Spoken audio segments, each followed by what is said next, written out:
నిలదీయాల్సినటువంటి అవసరం ఉంటుంది, అడ్డుకోవాల్సినటువంటి అవసరం ఉంటుంది. ప్రజలకు ఇచ్చినటువంటి హామీలను నెరవేర్చేటంత వరకు ప్రజల పక్షాన ఉండి భారతీయ జనతా పార్టీ పోరాటం చేస్తుందని చెప్పేసి నేను ఈ మీడియా ద్వారా చెప్తున్నాను. మీరు 6 గ్యారంటీలను ఎలాగూ అమలు చేయలేరు. కనీసం ఈ 6 ప్రశ్నలకు జవాబు చెప్పాల్సిందిగా నేను కోరుతా ఉన్నాను. గతంలో బీఆర్ఎస్ పార్టీ అధికారంలో ఉన్నప్పుడు ప్రధానమంత్రి నరేంద్ర మోడీ గారు మన రాష్ట్రానికి అభివృద్ధి పనుల ప్రారంభోత్సవానికి వస్తున్నటువంటి సందర్భంగా రామగుండం ఎరువుల ఫ్యాక్టరీ కావచ్చు, వరంగల్ కోచ్ ఫ్యాక్టరీ కావచ్చు, ఆ సందర్భంగా బీఆర్ఎస్ కాంగ్రెస్ 2 పార్టీలు కూడా నల్ల బెలూన్లు, నల్ల జెండాలు, నల్ల టీషర్ట్లతోటి నిరసన వ్యక్తం చేసింది. అభివృద్ధి పనులకు వస్తున్నటువంటి సందర్భంగా మీరు ప్రధానమంత్రిని అవమానపరిచినటువంటి నీచమైన సంస్కృతి మీ పార్టీ.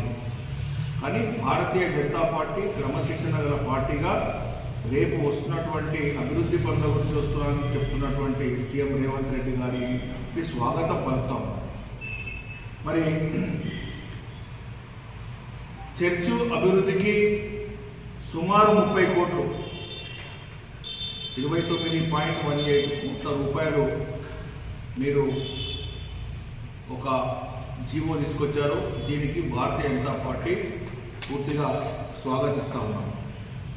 మరి అదేవిధంగా బీఆర్ఎస్ పార్టీ 9.5 సంవత్సరాలు పూర్తవుతున్నటువంటి సందర్భంగా ఇక బీఆర్ఎస్ పార్టీ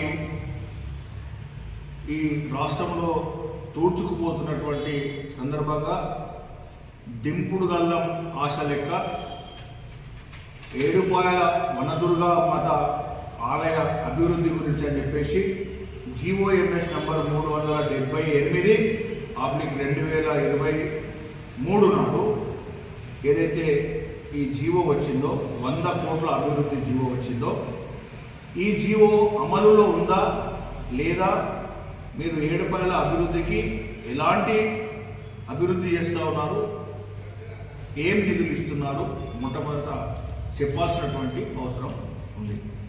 అదేవిధంగా